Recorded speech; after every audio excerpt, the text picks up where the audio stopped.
800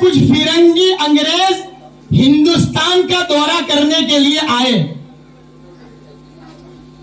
جب ہندوستان کو دیکھا اور پھر واپس برطانیہ کے اندر میں گئے تو برطانیہ کی پارلیمنٹ کے اندر میں پوری دنیا کا نقشہ لگایا ہوا تھا.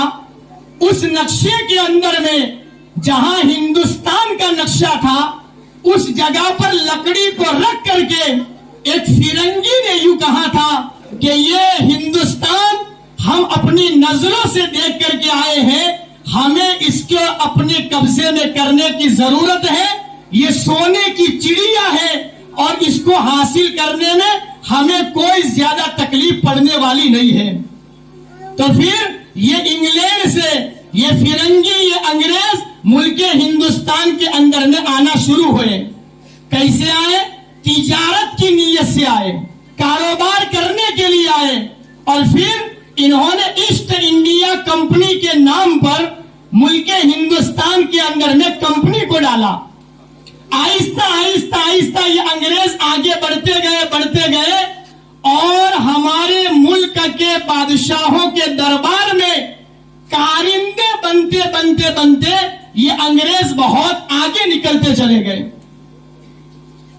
1702 اور 1703 وہاں تک انگریزوں نے بہت سارے علاقے کو فتح کر دیا تھا.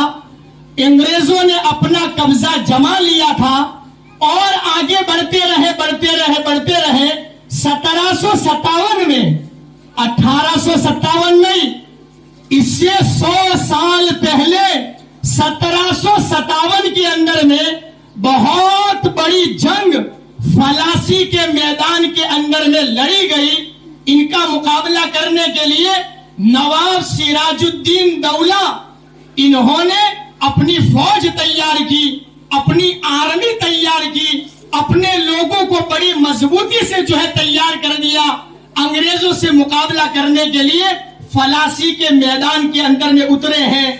کئی مہینوں تک یہ جنگ چلتی رہتی لیکن افسوس سے کہنا پڑ رہا ہے کہ نواب سراج الدولہ کو اپنے ہی لوگوں کی غداری کی وجہ سے انگریزوں کے سامنے نواب سراج الدولہ کو ہار ماننی پڑی, شکست کھانی پڑی, اور فرنگیوں کو اور انگریزوں نے نواب سراج الدولہ کو ہار کے اندر میں اتار کر اپنا جھنڈا لہرایا, اپنے آپ کو آگے بڑھایا. 1757 کے اندر میں پھر یہ انگریز کو اور بھی زیادہ طاقت ملی, آگے بڑھتے رہے.